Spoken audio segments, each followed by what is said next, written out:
Hey guys, Ian Fernando here. Again, still stuck and quarantined here in New Jersey, and I decided to hit up one of my friends that I used to kind of worked in her co-working space back in the day, and I want to have a conversation about co-working, what WeWork's been up to, especially there's new cases that are coming out of WeWork with the coronavirus, and then how her business is being affected.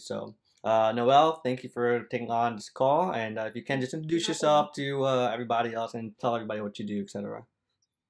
Great. So my name's Noelle Stary. I own a co-working space in Woodbridge, New Jersey, and we actually just opened up two new locations, one in North Brunswick and one in East Brunswick over the last month. So one of our spaces has been open for 10 years, and the other two are now only about 2 months in.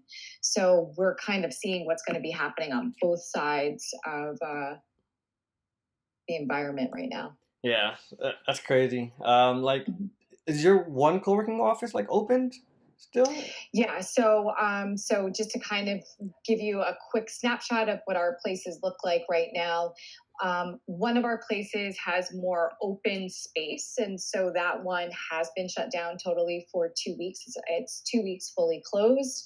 Our other two locations, because they have private closed door offices, we did decide to close the space to any drop ins, any new members, and we've left it open more with the concept of if someone wants to go in and use private closed door office space, they can use that.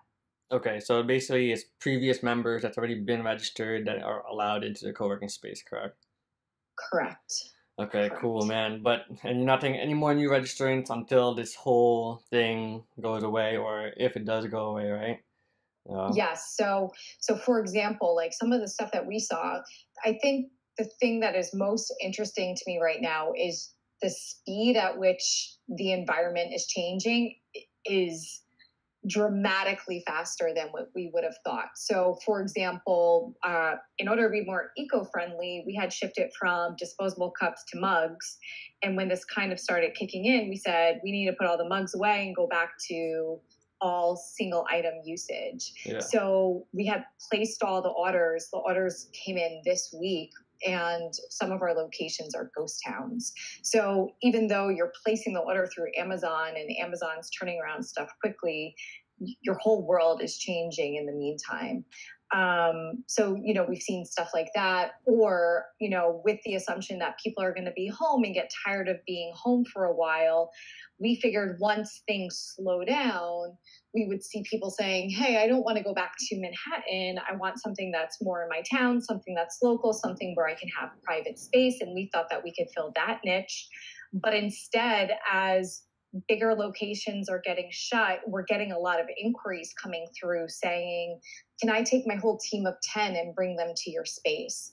And in those situations, we are not accepting them because, again, we don't know where those people came from or where they traveled to or what they've got going on.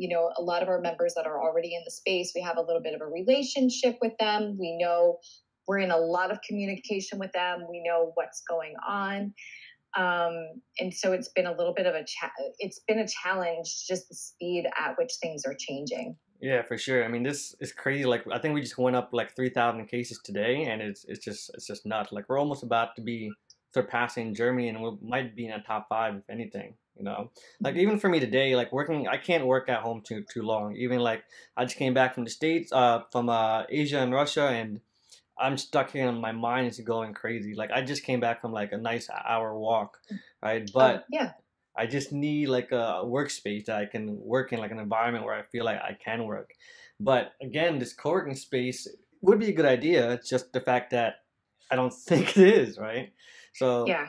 like today, I just read an article, I think today or yesterday, where WeWork is trying to control issues where people are getting the coronavirus and they don't know what to do now. They don't know if they need to shut down all their offices, one office, or how to contain it. So that's a huge situation in the co-working space. Like, and I know there is, like you're saying, single-use items, right? And then how will people get to work if, let's say, the lockdown is gone? Like, will you still accept people? Is it going to be a hassle? Like, how are you going to juggle things? Like, what do you think that future is going to look like in, let's say, 2 weeks or even a month? Yeah. It's kind of interesting. Like, my opinion on the situation is changing on an hour by hour basis, as is, I believe, most people in most industries.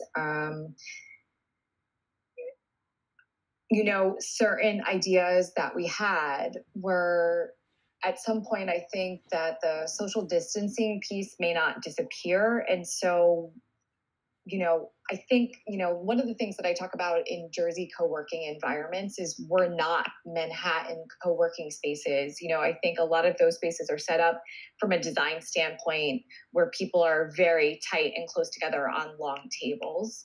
Whereas I feel like in New Jersey, we have a little bit of a feeling of, hey, I like you, but I don't like you that much. Don't get that close to me. So our spaces are actually designed to have about 8 feet between spaces. And so we were thinking about different ideas of how can we stop people from being floaters? Like, we may not have floater opportunities where people can just come and drop in on a day and rotate around. We really want to try to have, or even if we did, we would want to have it in a really designated spot where we can kind of control how close people are sitting to each other. But the other piece to it is, part-timers tend to come in our location. Part-timers tend to come in with a laptop, right? I come with a laptop, I sit wherever I want, Yeah, I leave, and I can kind of bounce around. And what we really want to try to encourage going forward is, hey, if you're a part-time member, we really want you to kind of almost still pick a dedicated space, right? got it. That So makes sense. even I if was you're just not gonna say that. Yeah, so even if you're not going to be leaving, we really want you to try to say, hey, this is really still my spot. And we would just mark it as not available for other public people. The other thing that I think is kind of interesting with a lot of the ways that we've been building our locations is they're meant to be community-based spaces. So they are not 10,000 square feet of space. They're 3,500 square feet of space. They hold about 50 people to them. 35 people typically can go inside of rooms, private offices, and then our open space is open to about 15 or 20. So maybe we have to cut down how many people are on an open space platform. So I think a little bit of that's going to be shifting. but let's say And like then, you were saying before, like if a part time. Let's say I come in part time Monday and Thursday. For Tuesday and Wednesday and that Friday, will my dedicated space be given to somebody else, or is that just dedicated to me for even for that time being? no, no, that space will still be yours. Got it. So then, like, We're then on a financial standpoint, like, obviously this is coming at a loss, right? Yeah. And then hopefully down the line, it picks up. So I think that there's going to be a bunch of changes. The same way that we also do a lot of work with. I've been around a lot of work with restaurants and marketing for restaurants, and part of restaurants are how they make their money is can I get a few more Turnover the seats, right? tables, right? Yeah, Can I turn my tables? Can I get more people into my space? And instead, I think we're going to have to get a little more creative. Like, some of the stuff yeah. that I've been seeing coming out of the restaurant industry, but I can easily like transpose it is, restaurants where you're typically getting an entree, they're either selling an entree and then they're saying, oh, by the way, Friday you should have a pizza party. We're going to do a DIY pizza party that you can now take all of these ingredients we have and take it home. Or, hey, we're going to put together a great breakfast package so you can make your own pancakes, and we're going to send you jams and orange juice, and it's going to be a whole set and you're going to take it. I think we're just going to start seeing different offerings. Like, actually, the spot that I think is going to be the hardest for us to recover is one of our locations has a 39-person training room. Wow. So if you're not allowed to put that many people in a space, then that part of real estate is going to have the biggest challenge, right? But one of the areas that we actually have been talking to that has been growing is our mail services. So a lot of people don't want to be managing their own mail anymore. They don't want to receive it. They don't want to Okay. open it. And so can there be an opportunity to pick up mail? And then on our side, and we're still working through it, is what's the safest way to manage that mail? Um, so that is an area that might start picking up, mail or Interesting, other virtual mail. services. Yeah. So like like I would get mail, like a virtual mailbox, or just go to to Yes. your office and then you would just hold it for me for pickup, or No, so great question. So there's a few different ways that you can manage mail.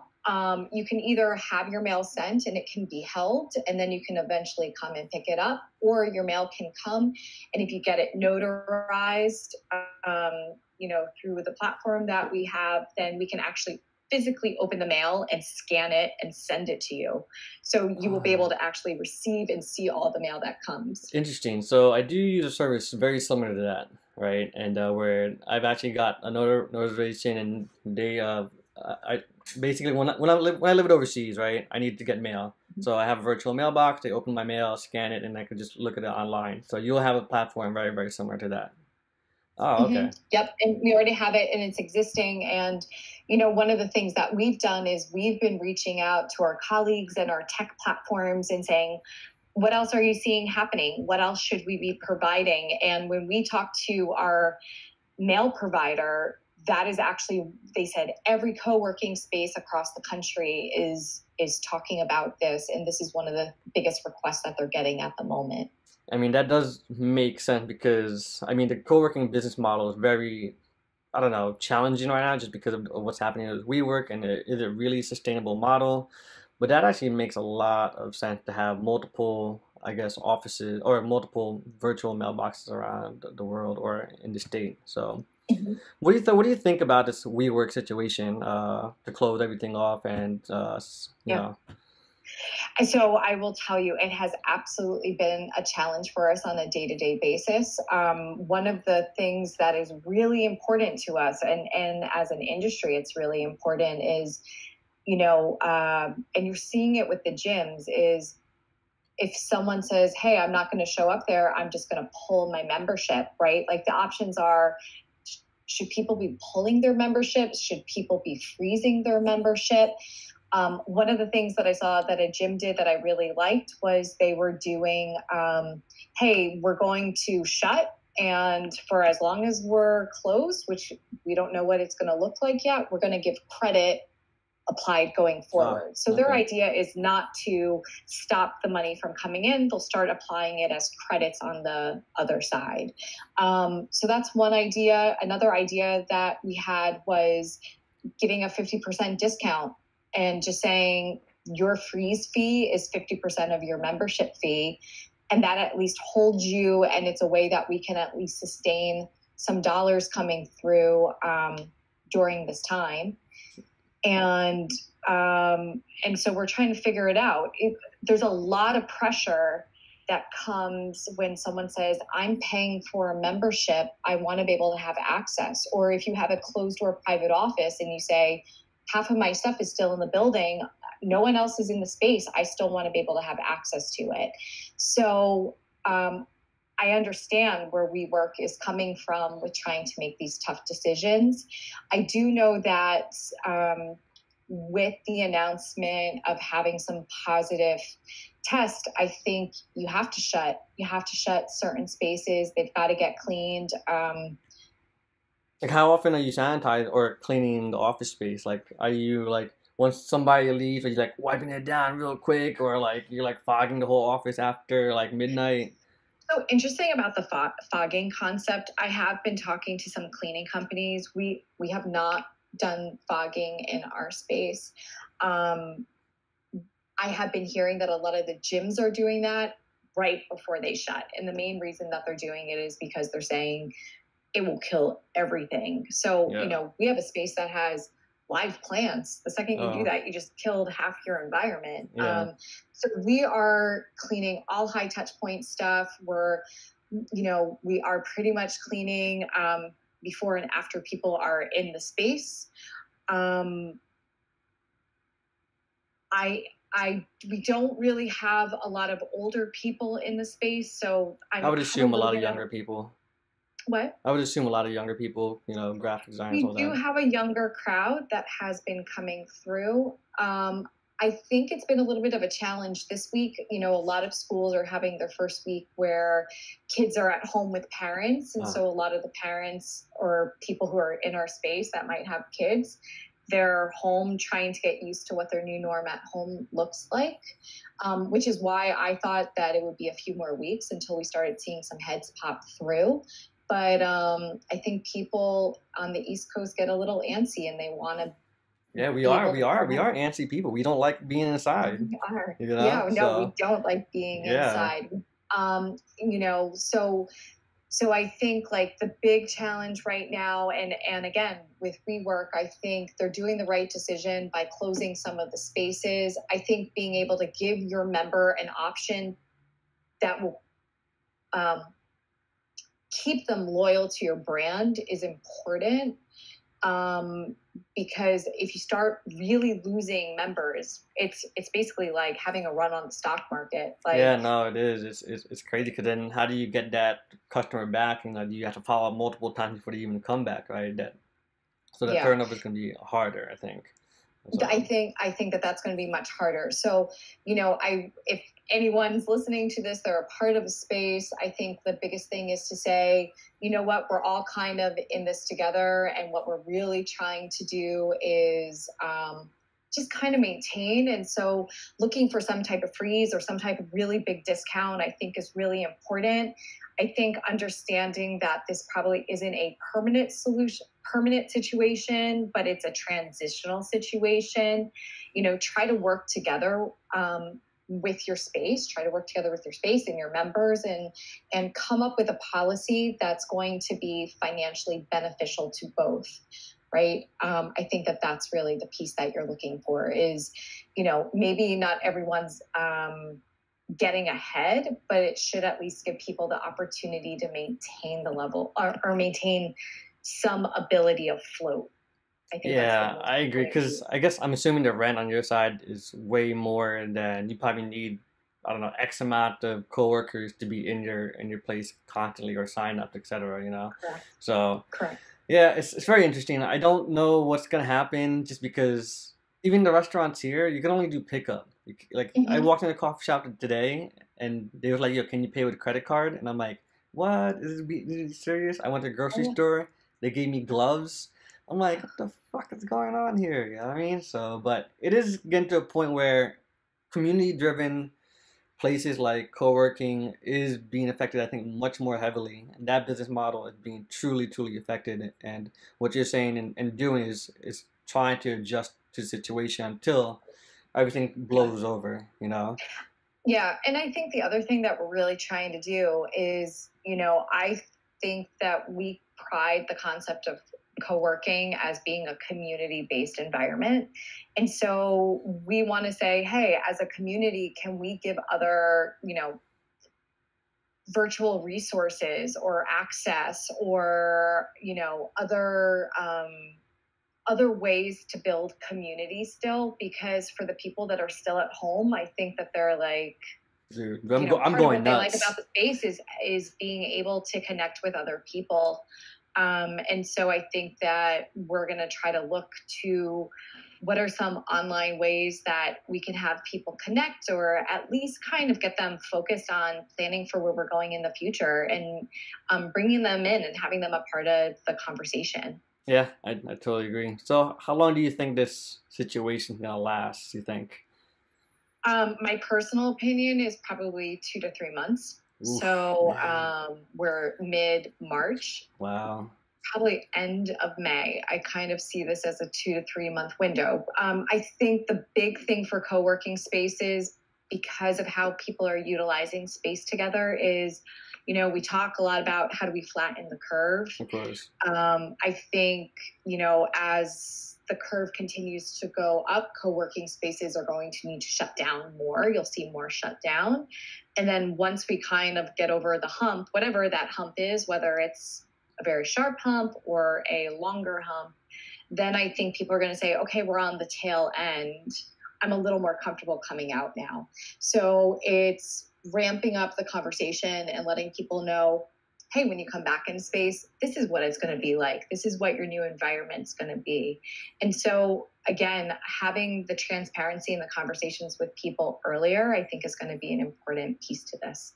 Yeah, I totally agree. Especially knowing that your community knows what you're doing, disinfecting, when it's going to be open, how many people can be open to the space too, and all that. So, well, Noel, thank you for having me or having Thank you on you. this call. So I Thanks. appreciate it that much for explaining everything that you're having with your co-working space and all that. And can you talk about your website real quick and co-working space and location for everybody to Sure. know? Yep. So once again, our website is coworkinginjersey.com. We have three locations, one in Woodbridge, one in North Brunswick, one in East Brunswick. So we're right in the heart of Middlesex County. And part of having spaces right in your local town is, again, you're not going too far from home, right? You can pop in, pop out, get what you need, get 2 hours of silence or a few hours of silence. And go from there. Yeah, I agree. I mean, even though it's too silent here, I need to go to a fucking coffee shop sometime. But yeah, all good. Yeah. Well, guys, that's it. There's some information for you about co-working. I hope it's been a little bit valuable. Noel, thank you for being on this call, and Thank thank you you. for providing information to any of the co-workers, co-working companies out there, and hopefully this advice will help you through these I am legend times. You know what I mean? So, thank you again.